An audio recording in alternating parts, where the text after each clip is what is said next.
యేసుక్రీస్తు ప్రభువారు యోహాను ద్వారా ఎఫెసు అనే సంఘానికి ఉత్తరం రాయిస్తున్నారు. ఈ పద్మాసు ద్వీపంలో ఉన్నటువంటి యోహాను గారు ఎఫెసు సంఘానికి ఒక ఉత్తరం రాస్తున్నారు. ఓకే. ప్రకటన గ్రంథము 2వ అధ్యాయము మొదటి వచనము. ఎఫెసులో ఉన్న సంఘపు దూతకు ఇలాగు వ్రాయము. 7 నక్షత్రములు తన కుడి చేత పట్టుకొని 7 దీపస్తంభముల మధ్య సంచరించువాడు చెప్పు సంగతులు ఏవనగా జాగ్రత్తగా చూడండి. ఇక్కడ అడ్రస్ ఎవరికి? ఎఫెసులో ఉన్నటువంటి దూతకు. ఈ ఉత్తరము ఎఫెసుకి వ్రాయబడుచున్నది. ఎఫెసులో ఉన్నటువంటి దూతను అడ్రెస్ చేసి ఈ ఉత్తరము రాయటం అనేది జరుగుచున్నది. ఇక్కడ లక్షణాలు, యేసుక్రీస్తు యొక్క లక్షణాలు చూస్తే ఇక్కడ 2 కనబడుతున్నాయి. ఏమిటి? మనము గతంలో ధ్యానించుకున్నాం. ఆయన కుడి చేతిలో 7 నక్షత్రాలు, అలాగే ఆయన 7 దీపస్తంభాల మధ్య సంచరిస్తూ ఉన్నాడు. 7 నక్షత్రాలు అనగా 7 ప్రతినిధులు, దీపస్తంభాలు అనగా 7 సంఘాలు. ఈ 7 సంఘాల మధ్యన సంచరించుట అంటే ఆ యొక్క సంఘాలని ఆయన అబ్జర్వ్ చేస్తూ ఉన్నారు. అలాగే సంరక్షిస్తున్నారని చెప్పవచ్చు. 7 అనగా కేవలం 7 సంఘాలు మాత్రమే కాదు గానీ, ప్రపంచంలో ఉన్న ప్రతి సంఘం కూడా దీనికి సాదృశ్యమే. అనగా 7 అనగా సంపూర్ణతకు సాదృశ్యం. కాబట్టి యేసుక్రీస్తు ఈ యొక్క భూమి మీద ఉన్న ప్రతి సంఘము, ప్రతి సంఘాల మధ్యన ఆయన సంచరిస్తూ ఉన్నాడు, సంరక్షిస్తున్నాడు, అబ్జర్వ్ చేస్తూ ఉన్నాడు. ఓకే. సో, ఈ మొదటి 2 భాగాలు అయిపోయిన తర్వాత మూడో భాగం చూసుకుందాం. ఇప్పుడు రెండో వచనం చదువుతున్నాను. నీ క్రియలను, నీ కష్టమును, నీ సహనమును నెరుగుదును. నీవు దుష్టులను సహింపలేవనియు, అపోస్తలులు కాకయే తాము అపోస్తలమని చెప్పుకొను వారిని పరీక్షించి, వారు అబద్ధికులని నీవు కనుగొంటివి అనియు. నీవు సహనము కలిగి నా నామము నిమిత్తము భారము భరించి అలయలేదనియు నేను ఎరుగుదును. చూడండి, ఈ 2 వచనాలు గూడా ఆమోదం, అప్రూవల్ గురించి మాట్లాడుతూ ఉన్నాయి. చూడండి, యేసుక్రీస్తు చెప్తూ ఉన్నాడు. ఏమంటున్నాడంటే, ఆ సంఘంలో ఉన్నటువంటి వారు, వాళ్ళు చేస్తున్న పనులు, వారికున్న కష్టాలు, వారికున్న ఓర్పు, సహనము యేసుక్రీస్తు చూసాడు. తర్వాత ఈ సంఘం వారు అంట దుష్టులను సహించలేని స్థితిలో ఉన్నారు. నిజమే. దుష్టులను దూరం పెడుతూ ఉంటారు. దుష్టులను సహించకుండా ఉంటుంటారు. ఓకే. That's fine. అదొకటి. 4 తర్వాత అపోస్తులు కాకయే తాము అపోస్తులమని చెప్పుకునే వారిని కూడా పరీక్షించి తెలుసుకొని వారు అబద్ధికులని చెప్పేసి కనుగొంటూ ఉన్నారు. ఓకే. ఒక విధంగా ఈ సంఘం వారు చేస్తుంది మంచిదే. దీంట్లో ఏం తేడా లేదు. ఎందుకు? దుష్టులు అంటే ఏమిటి? చెడు క్రియ, పాపాలు చేసేవారికి దూరంగా ఉండటం, పాపము ఆ యొక్క సంఘంలో గాని, వారు ఉంటున్నటువంటి సమాజంలో లేకుండా వాళ్ళు ప్రయాసపడటం మంచిదే. వారు సంఘం పక్షమున క్రీస్తు కొరకు ప్రయాసపడుట మంచిదే. వాళ్ళు చేపడుతున్న క్రియలు మంచివే. వారు చేస్తున్నటువంటి క్రియలు, వారు ఎదుర్కొంటున్న కష్టాలు, వారికున్న సహనము, వారు చేస్తున్న పరీక్ష అంటే అబద్ధ బోధకులను, అబద్ధ ప్రవక్తలను, అబద్ధ బోధ చేసేవారిని పరీక్షించి కనుగొంటున్నారు. That's fine. మంచిదే.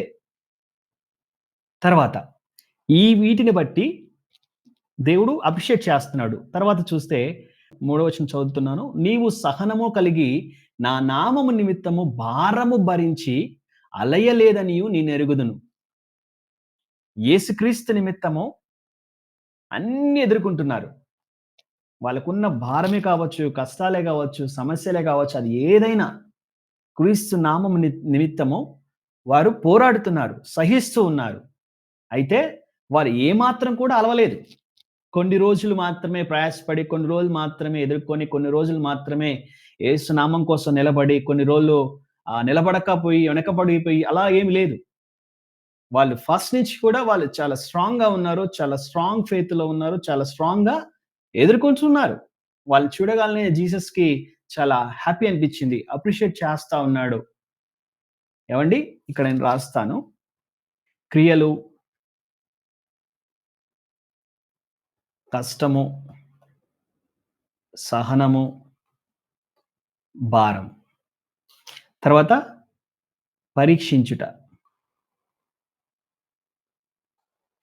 సో, వి వి వి వీటన్నిటిని బట్టి జీసస్ హ్యాపీ. Yes, happy. యేసుప్రభు వారు హ్యాపీ. చూసారా? ముందుగా యేసుక్రీస్తు ఏం జేస్తున్నాడంటే, ఆ సంఘం వలన ఏదైతే ఆయనకు నచ్చిందో, లేకపోతే వారు ఏదైతే యేసుకి ఇష్టంగా చేస్తున్నారో, వాటన్నిటి బట్టి అప్రిషియేట్ చేస్తున్నాడు. తర్వాత నెక్స్ట్ చూద్దాం. అయినను మొదట నీకుండిన ప్రేమను నీవు వదిలితివి అని నేను నీ మీద తప్పు ఒకటి మోపవలసి ఉన్నది. ఆరోపణ అంటే ఒక అభ్యంతరం ఉంది. ఏంటి అభ్యంతరము? ప్రేమ. జాగ్రత్తగా వినండి నా మిత్రులారా. వాళ్ళు చేసేయి చాలా ఉన్నాయి. వాళ్ళ క్రియలు, కష్టాలు, సహనము, ఇతరులను పరీక్షించుట అన్నీ బాగున్నాయి. అన్నీ బాగున్నాయి. కానీ వీటన్నిటికంటే ప్రాముఖ్యమైనది వారిలో కొదువైనది లేదా తగ్గినది. ఏమిటది? ప్రేమ. చాలామంది ఈరోజు సేవకులంతా కూడా ఇతరులను తప్పుపట్టడానికి, ఏవండీ ఇతరుల పాపాలు ఎత్తి పట్టి మాట్లాడడానికి, ఇతరులు బోధిస్తున్నటువంటి బోధను వక్రీకరించడానికి, తప్పు పట్టటానికి, హేళన చేయటానికి చాలా చాలా ప్రయత్నిస్తూ ఉంటారు. చాలా చాలా స్టడీ చేసి నాలెడ్జ్ సంపాదించుకొని వాటి మీద బాగా దృష్టి పెడతా ఉంటారు. కించపరుస్తూ ఉంటారు. చిన్న చిన్న యవ్వనస్తులు కూడా పెద్ద పెద్ద సీనియర్ పాస్టర్‌లని, సీనియర్ బోధకుల్ని గూడా తప్పు పట్టడానికి, వాళ్ళ తప్పులెత్తి మాట్లాడడానికి ఈ రోజుల్లో యూట్యూబ్‌లో, ఫేస్‌బుక్‌లో ఎక్కడ పడితే అక్కడ వాళ్ళు మాట్లాడుతూ ఉంటారు. ఆ యొక్క వీడియోస్ పోస్ట్ చేస్తూ ఉంటారు. కానీ బాగా గమనిస్తే యేసుక్రీస్తు ఆయన అడుగుతున్నాడు, "ఓకే కుమారుడా, ఇవన్నీ చేస్తున్నావు గదా! అయినా ఒకటి ఉంది. ఏంటది? నీలో ప్రేమ లేదు." చూడండి, ఇక్కడ ఇక్కడ మనం చాలా జాగ్రత్తగా గమనించాలి. ఈ పైవన్నిటి కంటే ప్రాముఖ్యమైనది ప్రేమ. ఆ ప్రేమ లేకపోతే ఏదున్నా అంతా వ్యర్థమే. ముందుకెళ్దాం. ముందుకెళ్దాం. చూడండి, ఒక ఆరోపణ అయిపోయిందిగా. అక్యూజేషన్ అయిపోయింది. అంటే అభ్యంతరం ఏదో చెప్పాడు. ప్రేమ మొదట్లో ఉన్న ప్రేమ ఇప్పుడు అంత లేదు మీకని చెప్తున్నాడు. తర్వాత అడ్వైస్ చేస్తున్నాడు. ఏమిటి అడ్వైసు? నీవు ఏ స్థితిలో నుండి పడితివో అది జ్ఞాపకము చేసుకొని మారుమనసు పొంది ఆ మొదటి క్రియలను చేయుము. అట్లు చేసి నీవు మారుమనసు పొందితేనే సరి. లేని ఎడల నేను నీ యొద్దకు వచ్చి నీ దీపస్తంభమును దాని చోట నుండి తీసివేత్తును. ఇక్కడ యేసుక్రీస్తు ఇస్తున్నటువంటి అడ్వైస్ ఏంటంటే, ఏ స్థితి నుంచైతే పడిపోయావో జ్ఞాపకం చేసుకొని మారు మనసు పొందమంటున్నాడు. మారు మనసు పొందమంటున్నాడు. అలాగే మొదటి క్రియలు అంటే ఆరంభ దినాలలో ఏదైతే చేశారో వాటిని చేయమని యేసుక్రీస్తు చెప్తున్నాడు. ఆరో వచనము. అయితే ఈ ఒకటి నీలో ఉన్నది. నికోలాయితుల క్రియలు నీవు ద్వేషించుచున్నావు. నేను కూడా వీటిని ద్వేషించుచున్నాను. ఏడో వచనం. చెవిగలవాడు ఆత్మ సంగములతో చెప్పుచున్న మాట వినుగాక. ఆత్మ చెప్పుచున్న మాట వినాలి అని చెప్తున్నాడు. తర్వాత జయించువానికి దేవుని పరదైసులో ఉన్న జీవ వృక్ష ఫలములు భుజింపనెత్తును.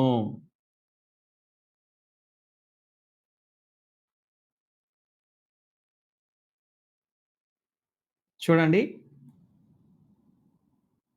ఇది అష్యూరెన్స్ వాగ్దానం. జీవ వృక్ష ఫలం ఇస్తానంటున్నాడు. తర్వాత పైన చూస్తే ఐదో వచనం చూస్తే రెండో భాగం చూస్తే నీవు మారు మనసు పొందితేనే సరి. లేని ఎడల నేను నీ యొద్దకు వచ్చి నీ దీప స్తంభమును దాని చోట నుండి తీసివేత్తును.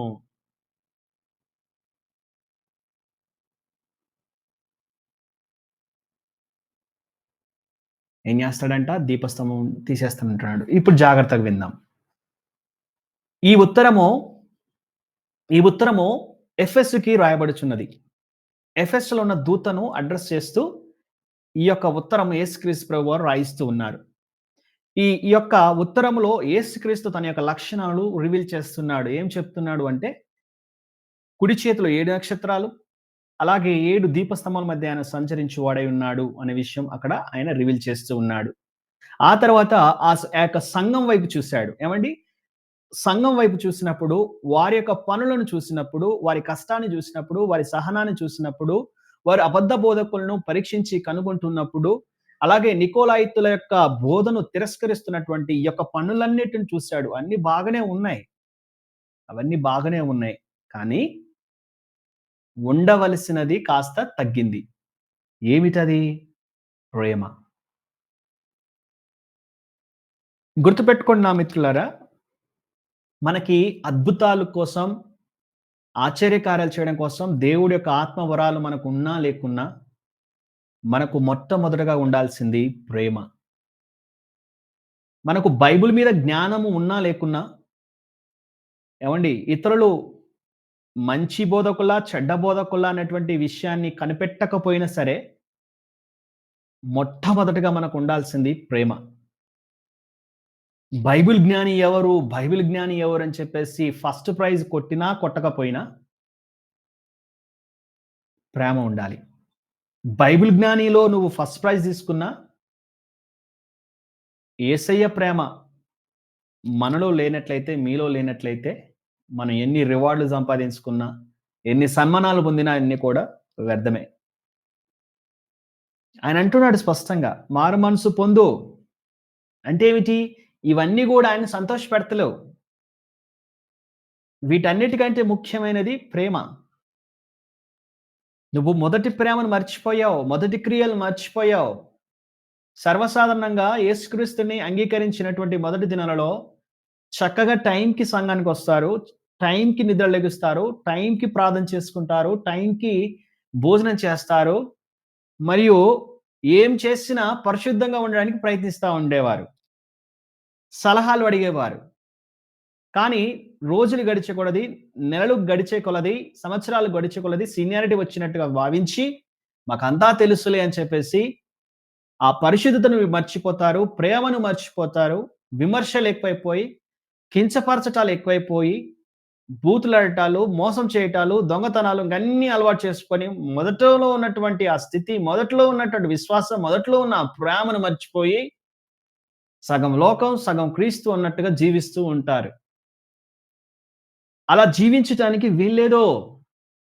ఆయన అంటున్నాడు, "నేను సాంగత్యం చేయను. ఒకవేళ మీరు మారుమనసు పొందకపోతే మీ దీపస్తంభం తీసేస్తానంటున్నాడు." సంఘాన్ని తీసేస్తానంటున్నాడండి. మారుమనసు పొందకపోతే సంఘం తీసేస్తానంటున్నాడు డైరెక్ట్‌గా. ఆయన తీసేస్తున్నప్పుడు, "ప్రభువా! నేను అబద్ధ బోధకులను కనుక్కున్నాను కదా! ప్రభువా! నేను నీ కోసం కష్టపడ్డాను కదా! ప్రభువా! నేను ఎన్నో పనులు చేశాను కదా! ఎంతో సోషల్ సర్వీస్ చేశాను కదా! నేను చక్కగా సంఘంలో, చర్చ్‌లో అన్ని పనులు చక్కబెట్టాను కదా!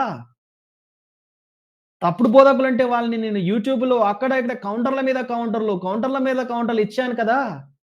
ఎందుకయ్యా మా దీపస్తంభం తీసేస్తానంటావు?" తీసేస్తాను బాబు. అదే ఎందుకు? ఎందుకంటే మొదటి ప్రేమ నీకు లేదిప్పుడు. మొదటి క్రియలు నువ్వు చేస్తలేవు. అంటే ఏమిటి నా మిత్రులారా? ప్రేమ లేకపోవటం అనేది కూడా పాపంగా ఎంచబడుచున్నదిక్కడ. ప్రేమ లేకపోతే పాపమే అన్నట్టు. ప్రేమించడం లేదంటే మనం పాపం చేస్తున్నట్టు. పాపం చేస్తున్న వాడికి పరలోక రాజ్యంలో స్థానం ఉంటుందా? అంటే ఉండదు. అందుకే చెప్తున్నాడు నీ దీపస్తంభం తీసేస్తాను.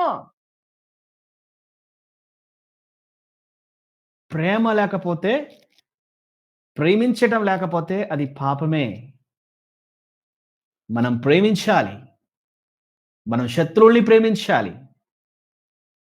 మనల్ని అసహించుకునే వాళ్ళని ప్రేమించాలి. No problem. వాళ్ళు హింసిస్తున్నారా? అయినా సరే మనం ప్రేమించాలి. యేసు చెప్పాడు. శత్రువుల్ని ప్రేమించమన్నాడు. బాధ పెడుతున్నారా? వారి కోసం ప్రార్థన చేద్దాం. వేధిస్తున్నారా? వారి కోసం ప్రార్థన చేద్దాం. కానీ అసహించుకోవద్దు. ద్వేషించకూడదు. పాపాన్ని ద్వేషించండి. పాపం చేస్తున్న మనుషుల్ని గాదు. మీరు ఏదైనా సేవకుడు గాని, ఎవరైనా బోధకుడు గాని, ఏ మనుషుడైనా బోధిస్తున్నప్పుడు తేడా అనిపిస్తే వెళ్లి ఆడ కూర్చోండి. వ్యక్తిగతంగా వెళ్లి కూర్చొని మాట్లాడండి. నాకంతా తెలుసులే అని చెప్పేసి యూట్యూబ్‌లో అక్కడ, ఇక్కడ కౌంటర్‌ల మీద కౌంటర్‌లు, కౌంటర్‌ల మీద కౌంటర్‌లు ఇచ్చి ఏం సంపాదిస్తాం? కిరీటం వస్తదా? రాదు. ఎదుటి వ్యక్తి మీద ఉన్న ప్రేమ ఉండట్లేదు. ద్వేషమే ఉంటుంది. నీకేం తెలవదు. నాకే అంత తెలుసు అన్నటువంటి గర్వంతో, అహంకారంతో వీడియోలు చేస్తున్నారు ఈ రోజుల్ల. గుర్తుపెట్టుకోండి. ఏది చేసినా ప్రేమతో చేయాలి. నేను చేసే ప్రతి క్రియలో ప్రేమ ఉండాలి. అంటే ఏమిటి? ప్రేమతోనే చెయ్యాలి. ఇప్పుడు చూద్దాం. ఎదుటి వ్యక్తి అబద్ధ బోధకుడు అనుకుందాం. ఏదేదో బోధిస్తున్నాడు. ఏం జేయాలి? మనలో ప్రేమున్నట్లయితే, మనమిచ్చే జవాబు ఎలా ఉంటుందంటే, ఆ వ్యక్తి మారాలి అన్నట్టుగా ఉంటుంది. కానీ మనలో ప్రేమ లేనట్లయితే, ఆ మనిషిని కించపరుస్తూ, అవమానపరుస్తూ, చాలా చాలా నల్లగొట్టేస్తూ ఉంటారు. అలా చేయకూడదు. ప్రేమ ఉన్నవాడు ప్రేమతోనే సరిచేయాలి. ప్రేమ ఉన్నవాడు ప్రార్థన చేయాలి. ఇదే కరెక్టు, ఇదే కరెక్టు, ఇదే కరెక్టు, మీది తప్పు, మీది తప్పు అని రోడ్ల మీదకొచ్చి, యూట్యూబ్‌లోకొచ్చి, సోషల్ మీడియాకొచ్చి కాదు చేయాల్సింది. ఏది చేసినా ప్రేమతో చేయండి. ఈయనొక వీడియో చేస్తాడు. ఈ పాస్టర్ ఒక వీడియో చేస్తాడు.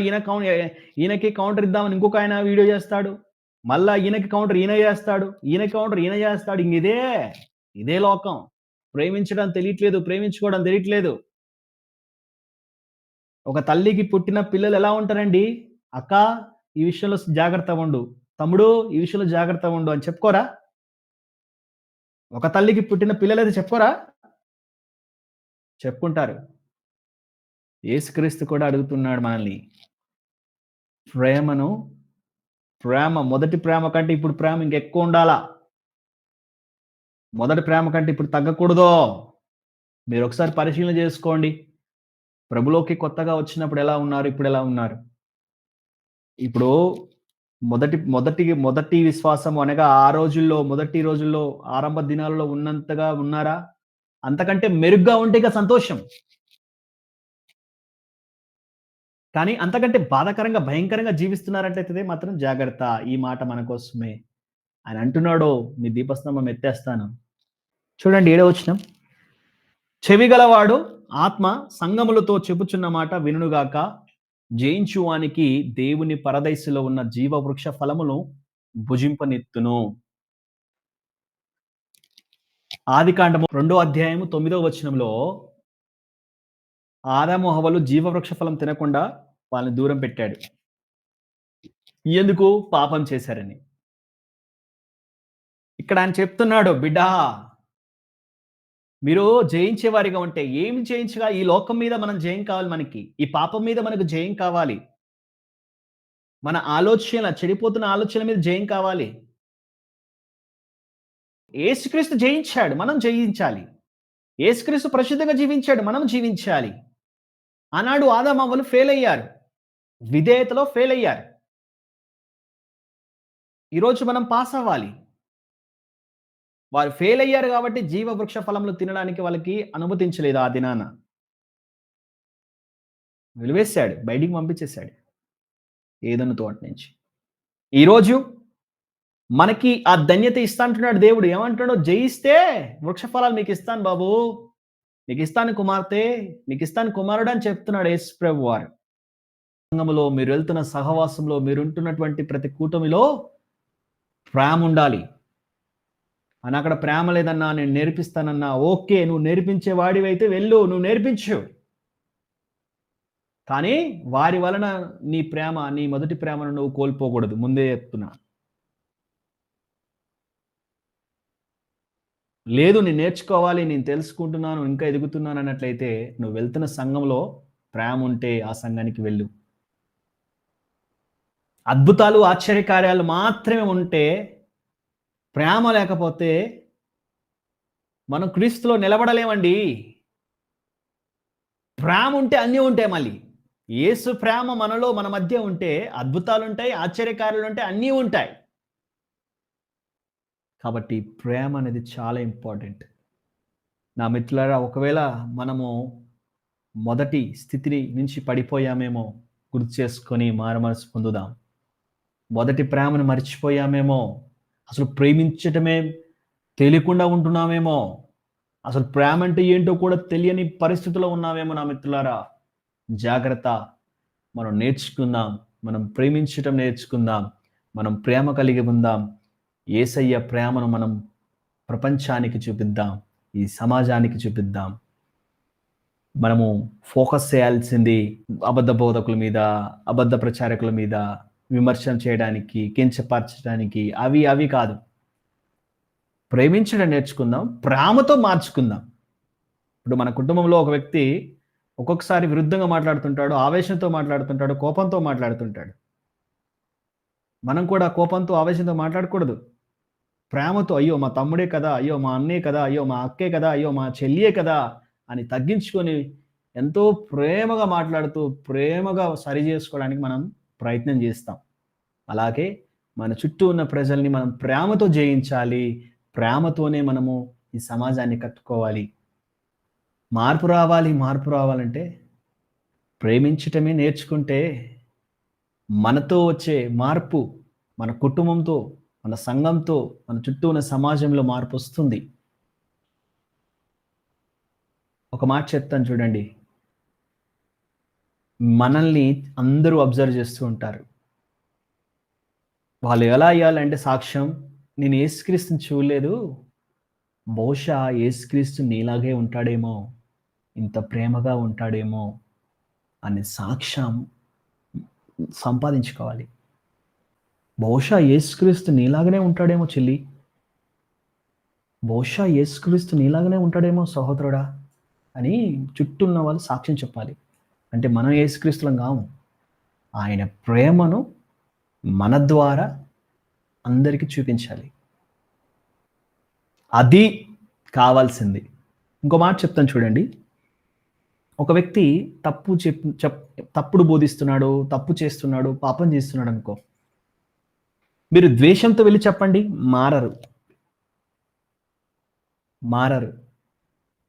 మీరు ప్రేమతో చెప్పండి, మారాలనిపిస్తది.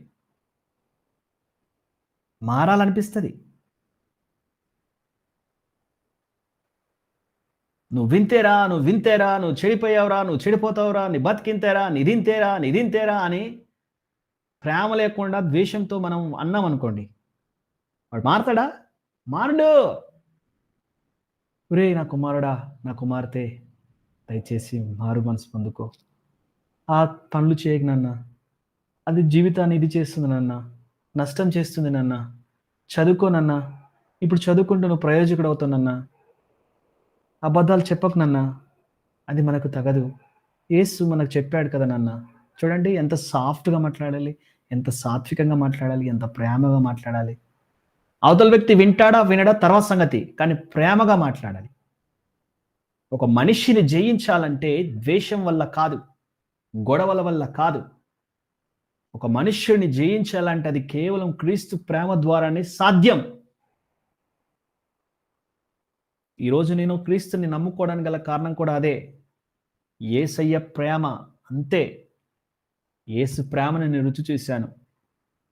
ఆయన ప్రేమ రుచి చూసి నేను ఆయనను అంగీకరించుకున్నాను, లేదా నా సొంత రక్షకుడిగా నేను యాక్సెప్ట్ చేసుకున్నాను. ఆయన ప్రేమే. ఆయనను ప్రేమించడం మనం నేర్చుకుంటే, ఆయన ప్రేమలో మనం పడితే, యేసయ్య ప్రేమలో మనం పడితే ఏది కూడా మనల్ని ఆయన నుంచి వేరు చేయదు. కష్టం కానీ, రోగం కానీ, బాధ కానీ, మరణం కానీ, అది ఏదైనా కానీ యేసు నుంచి మనల్ని ఏది వేరు చేయలేదు. అంతేకాదండి, ఆయన ప్రేమలో మనము ఉన్నట్లయితే జీవవృక్ష ఫలాలు మనకు ఇస్తాడు. తర్వాయి భాగం వచ్చే వారం చూసుకుందాం. ధన్యవాదాలు.